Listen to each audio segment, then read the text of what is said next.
ನಮಸ್ಕಾರಗಳು. ಇವತ್ತು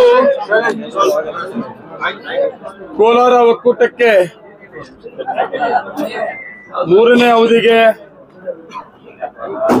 ಕೋಲಾರ ಹಾಲು ಒಕ್ಕೂಟಕ್ಕೆ ಅಧ್ಯಕ್ಷರಾಗಿ ಅವಕಾಶ ಮಾಡಿಕೊಟ್ಟಂತ ನಮ್ಮ ಕರ್ನಾಟಕ ರಾಜ್ಯದ ಮುಖ್ಯಮಂತ್ರಿಗಳಾದಂತ ಸಿದ್ದರಾಮಯ್ಯನವರಿಗೆ, ಉಪಮುಖ್ಯಮಂತ್ರಿಗಳಾದಂತ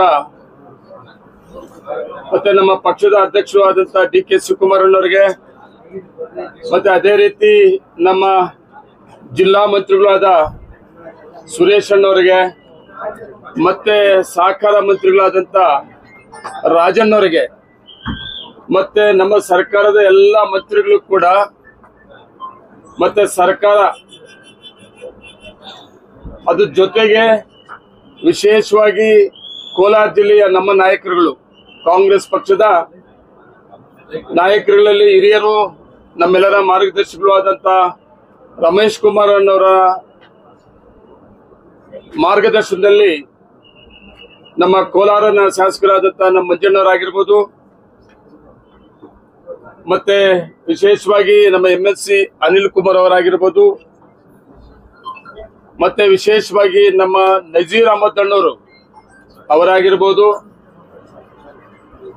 ಮತ್ತೆ ಎಲ್ಲಾ ಶಾಸಕರು, ನಮ್ಮ ಕಾಂಗ್ರೆಸ್ ಪಕ್ಷದ ಶಾಸಕರುಗಳು ಸಹಕಾರ, ಮತ್ತೆ ನಮ್ಮ ಆಡಳಿತ ಮಂಡಳಿ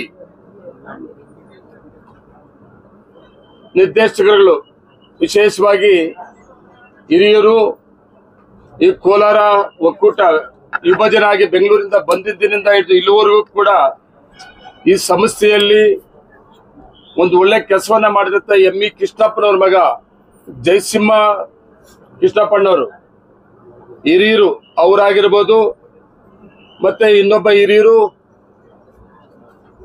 ನಿರ್ದೇಶಕರು ಈಗ ಆಯ್ಕೆ ಆಗಿರುವ ನಮ್ಮ ಶ್ರೀನಿವಾಸಪುರ ಅನ್ವೇಷಣ್ಣವರಾಗಿರ್ಬೋದು, ಮತ್ತೆ 2ನೇ ಅವಧಿಗೆ ಮಹಿಳಾ ನಿರ್ದೇಶಕರಾಗಿ ಆಯ್ಕೆ ಆಗಿರುವ ಕಾಂತಕ್ಕ ಸೋಮಣ್ಣವರಾಗಿರ್ಬೋದು, ಮತ್ತೆ ನಮ್ಮ ಶ್ರೀನಿವಾಸಪುರ ನೂತನವಾಗಿ ನಿರ್ದೇಶಕರಾಗಿ ಸಂಸ್ಥೆಗೆ ಬಂದಿರುವಂತ ನಮ್ಮ KK ಮಂಜು ಆಗಿರ್ಬೋದು, ಮತ್ತೆ ನಮ್ಮ ಕೋಲಾರ ತಾಲೂಕಿಂದ ನಮ್ಮ ರಮೇಶ್ ಅವರು ನೂತನವಾಗಿ ಆಯ್ಕೆ ರಮೇಶ್ ಅವರಾಗಿರ್ಬೋದು,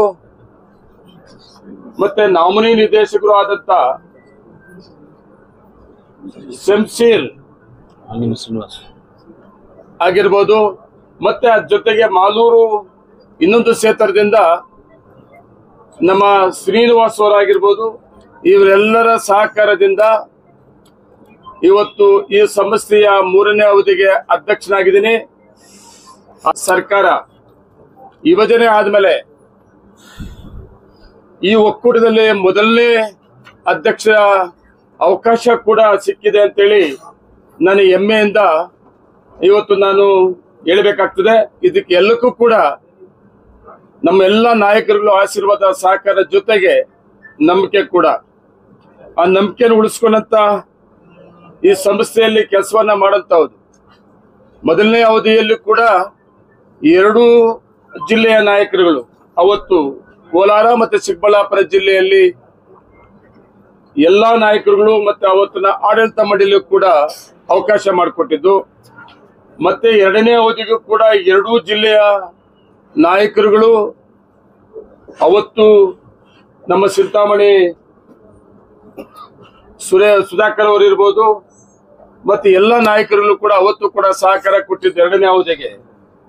ಮತ್ತೆ 2ನೇ ಅವಧಿಯಲ್ಲಿ 5 ವರ್ಷ ಅಧ್ಯಕ್ಷರಾಗಿ ಆಡಳಿತ ಮಾಡಿದ್ದು. ಇವತ್ತು ಮತ್ತೆ 3ನೇ ಅವಧಿಗೆ ಈ ಸಂಸ್ಥೆಯ ಜವಾಬ್ದಾರಿಯನ್ನ ನಮ್ಮ ಹೆಗಲಿಗೆ ಕೊಟ್ಟಿದ್ದಾರೆ. ಈ ಸಂಸ್ಥೆಯಲ್ಲಿ ಒಳ್ಳೆ ಆಡಳಿತ ಮಾಡ್ತಾರೆ ಅನ್ನೋ ನಂಬಿಕೆ ಇಟ್ಟು ಕೊಟ್ಟಿದ್ದಾರೆ. ಆ ನಂಬಿಕೆಯನ್ನು ಉಳಿಸ್ಕೊಂಡಂತ ಆಡಳಿತವನ್ನ ಕೊಡಂತವುದು.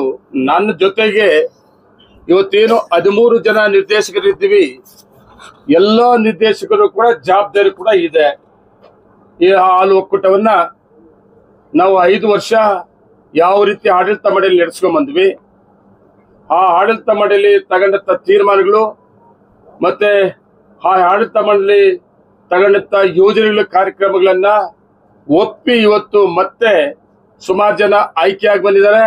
ಕೆಲವರು ಆಯ್ಕೆ ಆಗಿಲ್ಲ, ಆದರೂ ಸಹಿತ ನಮ್ಮ ಮೇಲೆ ಎಲ್ಲರ ಮೇಲೆ ನಂಬಿಕೆ ಇಟ್ಟು ಈ ಸಂಸ್ಥೆನ ಜವಾಬ್ದಾರಿನ ನಮ್ಮ ಮುಖ್ಯಮಂತ್ರಿಗಳು, ಉಪಮುಖ್ಯಮಂತ್ರಿಗಳು, ನಮ್ಮ ಜಿಲ್ಲಾ ಮಂತ್ರಿಗಳು, ಎಲ್ಲ ಶಾಸಕರುಗಳು ಕೊಟ್ಟಿದ್ದಾರೆ. ಆ ನಂಬಿಕೆಯನ್ನು ಉಳಿಸ್ಕೊಂಡಂತ ಕೆಲಸ ನಾವು ಮಾಡಬೇಕಾಗ್ತದೆ.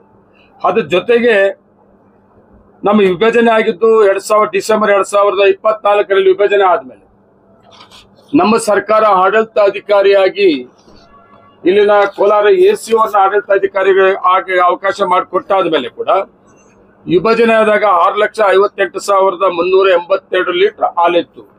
ಕೋಲಾರ ಚಿಕ್ಕಬಳ್ಳಾಪುರ ವಿಭಜನೆ ಆದ ಸಂದರ್ಭ ಆಡಳಿತ ಅಧಿಕಾರಿಗಳು ಬಂದ ಮೇಲೆ ಆಡಳಿತ ಅಧಿಕಾರಿಗಳು ಮತ್ತೆ ನಮ್ಮ ಈ ಸಂಸ್ಥೆ ಎಲ್ಲ ಅಧಿಕಾರಿಗಳು MD ಆಗಿರ್ಬೋದು, ಎಲ್ಲ ಅಧಿಕಾರಿಗಳು ಒಂದು ಒಳ್ಳೆ ಆಡಳಿತವನ್ನ ಕೊಟ್ಟಿರೋದ್ರಿಂದ ನಮಗೆ ವಿಭಜನೆ ಆದ 6,58,000 ಲೀಟರ್ ಹಾಲಿದ್ದು ಇವತ್ತು 8,09,000 ಲೀಟರ್ ಹಾಲು ಉತ್ಪಾದನೆ ಕೂಡ ಆಗಿದೆ. ಅದ್ರ ಜೊತೆಗೆ ಹೆಚ್ಚಿಗೆ ಸಂಘಗಳನ್ನು ಕೂಡ ಹೆಚ್ಚಿಗೆ ಮಾಡುತ್ತಾ ಹೋದ್ರಿಂದ ಹಾಲು ಉತ್ಪಾದನೆ ಹೆಚ್ಚಿಗೆ ಆಗಿದೆ. ಅದ್ರ ಜೊತೆಯಲ್ಲಿ ವಿಶೇಷವಾಗಿ ಹಾಲು ಉತ್ಪಾದನೆ ಕೋಲಾರ ಒಕ್ಕೂಟದಲ್ಲಿ ಜಾಸ್ತಿ ಆಗಿರೋದಲ್ಲ, ಕರ್ನಾಟಕ ರಾಜ್ಯದಲ್ಲಿ 1,08,00,000 ಹಾಲು ಉತ್ಪಾದನೆ ಗುರಿಯನ್ನ ಮುಟ್ಟಿದ್ದು ಒಂದು ದಾಖಲೆ. ಅದು ಸನ್ಮಾನ್ಯ ಮುಖ್ಯಮಂತ್ರಿ ಸಿದ್ದರಾಮಯ್ಯ ಸಲ್ಲಬೇಕಾಗ್ತದೆ. ಕಾರಣ ಏನು ಅಂದ್ರೆ, ಅವರು ಮೊದಲು ಮುಖ್ಯಮಂತ್ರಿಗಳಾದಂತ ಸಂದರ್ಭದಲ್ಲಿ 5 ರೂಪಾಯಿ ಪ್ರೋತ್ಸಾಹ ಸಭೆಯಲ್ಲಿ ನಮ್ಮ ಆಡಳಿತ ಮಂಡಳಿ ನಿರ್ದೇಶಕರು ಎಲ್ಲರೂ ಕೂಡ ತೀರ್ಮಾನ ತಗೊಂಡು 1 ವರ್ಷದ ಒಳಗೆ ಹಾಲು ನಮ್ಮ ಒಕ್ಕೂಟದಿಂದ ಪ್ರತಿ ತಾಲೂಕಲ್ಲೂ ಕೂಡ ಹಾಲು ಉತ್ಪಾದನೆ ಹೆಚ್ಚಿಗೆ ಆಗ್ಬೇಕಾಗ್ತದೆ. ಹಾಲು ಹೆಚ್ಚಿಗೆ ಆಗ್ಬೇಕಾದ್ರೆ ಯಾವ ರೀತಿ ಮಾಡಬೇಕು ಅನ್ನೋದನ್ನು ಕೂಡ ಒಂದು ಯೋಜನೆಯನ್ನ ನಾವು ತಗಬೇಕಾಗ್ತದೆ. ಈಗಾಗಲೇ ಆಡಳಿತ ಅಧಿಕಾರ ಇದ್ದಂತ ಸಂದರ್ಭದಲ್ಲಿ ಸಂಘಗಳನ್ನ ಹೆಚ್ಚಿಗೆ ಮಾಡಿದ್ರಿಂದ ಹಾಲು ಕೂಡ ಹೆಚ್ಚಿಗೆ ಆಗಕ್ಕೆ ಅವಕಾಶ ಸಿಕ್ಕಿದೆ. ಅದೇ ರೀತಿ ನಾವು 1 ವರ್ಷದಲ್ಲಿ ಸುಮಾರು 100ರಿಂದ 150 ಹಾಲು ಉತ್ಪಾದಕರ ಸಹಕಾರ ಸಂಘಗಳನ್ನ 6 ತಾಲೂಕಲ್ಲೂ ಕೂಡ ಹೆಚ್ಚಿಗೆ ಸಂಘಗಳನ್ನ ಮಾಡಿ ಹಾಲು ಉತ್ಪಾದಕನ ಹೆಚ್ಚಿಗೆ ಮಾಡಿ 10 ಲಕ್ಷ ಲೀಟರ್ ಟಾರ್ಗೆಟ್ ಇಟ್ಕೊಂಡಿದ್ದು 1 ವರ್ಷಕ್ಕೆ ನಮ್ಮ ಹಾಲು ಉತ್ಪಾದನೆ ನಮ್ಮ ಒಕ್ಕೂಟದಲ್ಲಿ ಮಾಡಬೇಕು ಅಂತೇಳಿ ಕೂಡ ತೀರ್ಮಾನ ಮಾಡ್ಕೊಂಡಿದ್ದೀವಿ. ಅದ್ ಜೊತೆಗೆ ವಿಶೇಷವಾಗಿ ನಮ್ಮಲ್ಲಿ ಹೊಸ ಯೋಜನೆಗಳು ನಮ್ಮಲ್ಲಿ ತಗೊಂಡಂತವ್ದು ಯಾವುದು ಕೂಡ ಬಾಕಿ ಇಲ್ಲ. ನಾವು ಈಗಾಗಲೇ ಹೋದ ಆಡಳಿತ ಮಂಡಳಿಯಲ್ಲಿ ಬೇರೆ ಏನೇನು ಬೇಕಿತ್ತೋ ಒಕ್ಕೂಟಕ್ಕೆ ಎಲ್ಲ ಯೋಜನೆಗಳೆಲ್ಲ ತಗೊಂಡ್ಬಿಟ್ಟಿದೀವಿ. ನಮ್ಮ ಮುಂದೆ ಇರೋದು ಏನಂದ್ರೆ ಹೊಸ ಯೋಜನೆಗಳು. ನಾವು ಹಾಲು ಉತ್ಪಾದಕರಿಗೆ ಒಳ್ಳೆ ದರವನ್ನ ಕೊಡ್ಬೇಕಾಗ್ತದೆ. ಅದಕ್ಕೂ ಕೂಡ ನಮ್ಮ ಆಡಳಿತ ಮಂಡಳಿ ಮೇಲೆ ಜವಾಬ್ದಾರಿ ಇದೆ. ಅದು ಕೂಡ ತೀರ್ಮಾನ ತಗೊಬೇಕಾಗ್ತದೆ. ಅದ್ರ ಜೊತೆಗೆ ಏನು ಒಕ್ಕೂಟದಲ್ಲಿ ಮಾರಾಟಕ್ಕಿಂತ ಹೆಚ್ಚಿಗೆ ನಮ್ಮ ಮಾರಾಟ ಮಾಡೋಕ್ಕಿಂತ ಹೆಚ್ಚಿಗೆ ಇವತ್ತು ಹಾಲು ಉತ್ಪಾದನೆ ಹೆಚ್ಚಿಗೆ ಆಗಿರೋದ್ರಿಂದ ಸುಮಾರು 1.5 ಲಕ್ಷ ಲೀಟರ್ ಇವತ್ತು ನಮಗೆ ಮಾರಾಟಕ್ಕಿಂತ ಹೆಚ್ಚಿಗೆ ಹಾಲು ಉತ್ಪಾದನೆ ಬರ್ತಾ ಇದೆ. ಅದನ್ನ ನಾವು ಬೇರೆ ರಾಜ್ಯಗಳು ಆಂಧ್ರ ಆಗಿರ್ಬೋದು ಬೇರೆ ಕಡೆ ಮಾಡೋದ್ ಜೊತೆಗೆ ಬೇರೆ ರೀತಿಯಲ್ಲಿ ಏನು ಉತ್ಪನ್ನಗಳನ್ನ ತಯಾರು ಮಾಡಬೇಕು ಅದನ್ನು ಕೂಡ ನಾವು ನಮ್ಮ ಒಕ್ಕೂಟದಲ್ಲಿ ತಗೊಂಡು ಎಷ್ಟೇ ಹಾಲು ಬಂದರೂ ಕೂಡ ಪಕ್ಕದ ರಾಜ್ಯಗಳಿಗೆ ಮಾರಾಟವನ್ನ ವಿಸ್ತರಣೆ ಮಾಡುತ್ತ ಒಂದು ಕಾರ್ಯಕ್ರಮ ಕೂಡ ನಾವು ಆಡಳಿತ ಮಾಡಿ ತೀರ್ಮಾನ ತಗೊಬೇಕಾಗ್ತದೆ. ಅದ್ರ ಜೊತೆಗೆ ವಿಶೇಷವಾಗಿ ರೈತರಿಗೆ, ಹಾಲು ಉತ್ಪಾದಕರಿಗೆ ಈಗಾಗಲೇ ಕರ್ನಾಟಕ ರಾಜ್ಯದ ನಮ್ಮ ಸರ್ಕಾರದ ಮಂತ್ರಿಗಳಾದ ರಾಜಣ್ಣ ಅವರು ಒಂದು ತೀರ್ಮಾನ ತಗೊಂಡಿದ್ದಾರೆ. ಆ ಜೊತೆಗೆ NDDB ಕೂಡ ಒಂದು ತೀರ್ಮಾನ ಮಾಡಿದೆ. ಕಾಮನ್ ಸಾಫ್ಟ್ವೇರ್ ಅಳವಡಿಸಬೇಕು ಪ್ರತಿಯೊಂದು ಹಾಲು ಉತ್ಪಾದಕರ ಸಹಕಾರ ಸಂಘದಲ್ಲಿ ಅಂತೇಳಿ ಈಗಾಗಲೇ ತೀರ್ಮಾನ ತಗೊಂಡಿರೋದ್ರಿಂದ ನಾವು ಕಡ್ಡಾಯವಾಗಿ ನಾವು ಕಾಮನ್ ಸಾಫ್ಟ್ವೇರ್ ಪ್ರತಿಯೊಂದು ಸಂಘದಲ್ಲಿ ಕೂಡ ನಾವು ಮಾಡಬೇಕಾಗ್ತದೆ. ಅದರಿಂದ ಏನಾಗ್ತದೆ ಅಂದ್ರೆ ಹಾಲು ಉತ್ಪಾದಕರಿಗೆ ಫ್ಯಾಟ್ ಮೇಲೆ ನಾವು ರೇಟ್ ಕೊಡಬಹುದು, ಗುಣಮಟ್ಟದ ತಕ್ಕಂಗೆ ಹಾಲು ರೇಟ್ ಅನ್ನ ಕೊಡಬಹುದು. ಅದು ಅವಾಗ ಏನಾಗ್ತದೆ, ಯಾರು ಒಳ್ಳೆ ಗುಣಮಟ್ಟದ ಹಾಲನ್ನ ಕೊಡ್ತಾರೆ ಆ ಹಾಲಿನ ಮೇಲೆ ಫ್ಯಾಟ್ ಇದ ಮೇಲೆ ರೇಟ್ ಅನ್ನ ನಿಗದಿ ಮಾಡುತ್ತ ಅವಕಾಶ ಆಗ್ತದೆ. ಅದನ್ನು ಪ್ರಾರಂಭ ಮಾಡಿದೀವಿ ನಾವು. 100% ಹಾಲು ಉತ್ಪಾದಕರ ಸಹಕಾರ ಸಂಘಗಳಲ್ಲಿ ಎಲ್ಲ ಸಂಘಗಳಲ್ಲಿ ಕಾಮನ್ ಸಾಫ್ಟ್ವೇರ್ ಅನ್ನ ಅಳವಡಿಸುವಂತ ತೀರ್ಮಾನ ಕೂಡ ನಮ್ಮ ಮುಂದೆ ನಾವು ತಗೊಬೇಕಾಗ್ತದೆ ಆದಷ್ಟು ಬೇಗನೆ. ಅದ್ರ ಜೊತೆಗೆ ಹೋದ ಆಡಳಿತ ಮಂಡಳಿಯಲ್ಲಿ ನಾವು ಯೋಜನೆಗಳನ್ನ ಹೊಸ ಯೋಜನೆಗಳನ್ನ ತಗೊಂಡಿದ್ದೀವಿ. ಸುಮಾರು 40 ವರ್ಷ ಆಯ್ತು, 40 ವರ್ಷಕ್ಕಿಂತ ಹೆಚ್ಚಿಗೆ ಆಯ್ತು. ಬೆಂಗಳೂರಿಂದ ಕೋಲಾರ ವಿಭಜನೆ ಆಗಿ ಬಂದು ಹೊಸ ಯೋಜನೆಗಳನ್ನ ತಗೊಳ್ಳಕ್ಕೆ ಅವಕಾಶ ಸಿಕ್ಕಿರ್ಲಿಲ್ಲ. ಅಂತ ಅವಕಾಶಗಳನ್ನ ನಾವು 5 ವರ್ಷ ಆಡಳಿತ ಮಂಡಳಿಯಲ್ಲಿ ಅದ್ರ ಜೊತೆಗೆ 5 ವರ್ಷ ಆಡಳಿತ ಮಂಡಳಿ ಅನ್ನೋದಕ್ಕಿಂತಲೂ ಆ ಮಂಡಳಿಗೆ ಸಹಕಾರ ಕೊಟ್ಟಂತ ಸರ್ಕಾರ, ಸನ್ಮಾನ್ಯ ಮುಖ್ಯಮಂತ್ರಿಗಳು ಬರೀ 1.5 ವರ್ಷದಲ್ಲಿ ತಗೊಂಡಂತ ತೀರ್ಮಾನ. ನಾವು ನಮ್ಮ ಸರ್ಕಾರ ಬಂದ್ಮೇಲೆ ಮುಖ್ಯಮಂತ್ರಿಗಳ ಸಹಕಾರ ತಗೊಂಡು, ಜಿಲ್ಲಾ ಮಂತ್ರಿಗಳ ಸಹಕಾರ ತಗೊಂಡು, ನಮ್ಮ ಜಿಲ್ಲೆಯ ಶಾಸಕರ ಸಹಕಾರ ತಗೊಂಡು, ಆಮೇಲೆ ಸಹಕಾರ ಮಂತ್ರಿಗಳು ರಾಜನವರ ಸಹಕಾರ ತಗೊಂಡು ನಮ್ಮ 3 ಪ್ರಾಜೆಕ್ಟ್ಗಳನ್ನ ತಗೊಂಡ್ವಿ. ಏನು ಹಳೆ ಡೈರಿ ಇತ್ತು ಸುಮಾರು 40 ವರ್ಷದಿಂದ, ಅದನ್ನ ನಾವು ಹೊಸ ಯೋಜನೆಗಳನ್ನ, ಒಳ್ಳೆ ಟೆಕ್ನಾಲಜಿ ಯೋಜನೆಗಳನ್ನ ತಗೋಬೇಕು ಅಂತೇಳಿ ಎಮ್ಮಿಕೆ ಗೋಲ್ಡನ್ ಡೈರಿ, ಎಮ್ಮಿ ಕೃಷ್ಣಾಪುರ ಹೆಸರಲ್ಲಿ ಡೈರಿನ ಕಟ್ಟಬೇಕು ಅಂತೇಳಿ ಪ್ರಾರಂಭ ಮಾಡಿದ್ದು, ಅದು ನಿಲ್ತಿತ್ತು. ಅದನ್ನ ನಮ್ಮ ಸರ್ಕಾರ ಮುಖ್ಯಮಂತ್ರಿ ಸಹಕಾರದಿಂದ ಈಗಾಗಲೇ ಅದನ್ನ ಸುಮಾರು 250 ಕೋಟಿಯಲ್ಲಿ ಈಗಾಗಲೇ ಎಮ್ಮಿಕೆ ಗೋಲ್ಡನ್ ಡೈರಿನ ಪ್ರಾರಂಭ ಮಾಡಿ ನನ್ನ ಪ್ರಕಾರ ಒಂದು ಆದಷ್ಟು ಬೇಗ ಮುಗಿತಾ ಇದೆ. ಅದಕ್ಕೆ ಡಿಸೆಂಬರ್ 25 ಒಳಗಡೆ ಈ ಡೈರಿನ ಕಂಪ್ಲೀಟ್ ನಾವು ಡೈರಿ ಕೆಲಸವನ್ನ ಪೂರ್ಣಗೊಳಿಸಿ, ಅದರಿಂದ ಆ ಡೈರಿ ಕಂಪ್ಲೀಟ್ ಆಗಿ ನಾವು ಏನಿಲ್ಲಿ ಹಳೆ ಮಿಷನ್ಗಳು ಮತ್ತೆ ಹಳೆ ಡೈರಿ ಇಟ್ಕೊಂಡಿದ್ವಿ ಅದು ಶಿಫ್ಟ್ ಆದ್ರೆ 1 ವರ್ಷಕ್ಕೆ ನಮ್ಗೆ 3 ಕೋಟಿ ರೂಪಾಯಿ ಎಮ್ಮಿಕೆ ಗೋಲ್ಡನ್ ಡೈರಿಗೆ ಉದ್ಘಾಟನೆ ಆದ್ಮೇಲೆ ಈ ಸಂಸ್ಥೆಗೆ ಉಳಿತಾಯ ಆಗುತ್ತಾ ಅವಕಾಶಗಳು ಕೂಡ 3 ಕೋಟಿ ರೂಪಾಯಿ ಉಳಿತಾಯ ಆಗ್ತದೆ. ಅದನ್ನು ಆದಷ್ಟು ಬೇಗನೆ ಡಿಸೆಂಬರ್ 25ರಷ್ಟರಲ್ಲಿ ಉಳಿಕೆ ಕೆಲಸವನ್ನ ಮಾಡಿ ನಾವು ತಗೊಬೇಕಾಗ್ತದೆ. ಅದ್ರ ಜೊತೆಗೆ ನಮ್ಮ ಎಮ್ಮಿಕೆ ಗೋಲ್ಡನ್ ಡೈರಿ ಮಾಡಿರೋದ್ರ ಪಕ್ಕದಲ್ಲಿ ಜಾಗ ಕೂಡ ಉಳ್ಕೊಂಡು ಇನ್ನೂ ಸ್ವಲ್ಪ ಜಾಗ ಇದೆ.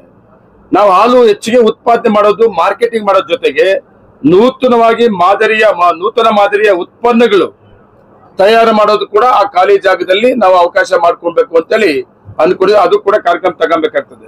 ಅದ್ರ ಜೊತೆಗೆ ವಿಶೇಷವಾಗಿ ನಿಮ್ಗೆಲ್ಲ ಗೊತ್ತಿರೋದೆ, ಹೋದ ಆಡಳಿತ ಮಂಡಳಿಯಲ್ಲಿ ಸೋಲಾರ್ ಪ್ಲಾಂಟ್ ನಮ್ಮ ಭಾರತ ದೇಶದಲ್ಲಿ ಒಂದು ಮಿಲ್ಕ್ ಯೂನಿಯನ್, ಬೇರೆ ಸಂಸ್ಥೆ ಅಲ್ಲ ನಾನು ಹೇಳ್ತಾ ಇರೋದು, milk union first time 12 megawatt solar plant ಅನ್ನ ಮಾಡಬೇಕು ಅಂತ ತಗೊಂಡಂತ ತೀರ್ಮಾನ.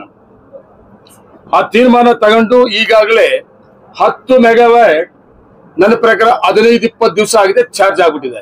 ಹೌದಾ? 10 ಮೆಗಾವಾಟ್ ಚಾರ್ಜ್ ಆಗಿದೆ. ಇನ್ನು 2 ಮೆಗಾವಾಟ್ ರೂಪ್ ಇದೆ. 2 ಮೆಗಾವಾಟ್ ರೂಪ್ ಅಲ್ಲಿ ಮಾಡಿದ್ವಿ. ಅದೇನು ಹಸಿರು ಮೇವು ಬೆಳೆಯೋದಕ್ಕೆ ಅಂತ ಅದು ಪ್ರಾವಿಜನ್ ಮಾಡ್ಕೊಂಡಿದ್ವಿ, ರೂಪ್ ಟಾಪ್ ಸೋಲಾರ್ ಅಂತ. ಅದು 2 ಮೆಗಾವಾಟ್ ನನ್ನ ಪ್ರಕಾರ ಇನ್ನೊಂದು 25 ಆಗಸ್ಟ್ ಅಲ್ಲಿ ಆ 2 ಮೆಗಾವಾಟ್ ಏನ್ ಬಾಕಿ ಇದೆ ಅದು ಕೂಡ ಚಾರ್ಜ್ ಆಗ್ಬಿಡ್ತದೆ. ಅದು ಚಾರ್ಜ್ ಆಯ್ತು ಅಂದ್ರೆ 12 ಮೆಗಾವಾಟ್ ಉತ್ಪಾದನೆ ಆಗ್ತದೆ. ನಮ್ಮ ಒಕ್ಕೂಟದಲ್ಲಿ ಪ್ರತಿ ದಿವಸ ನಾವು 48,000 ಯೂನಿಟ್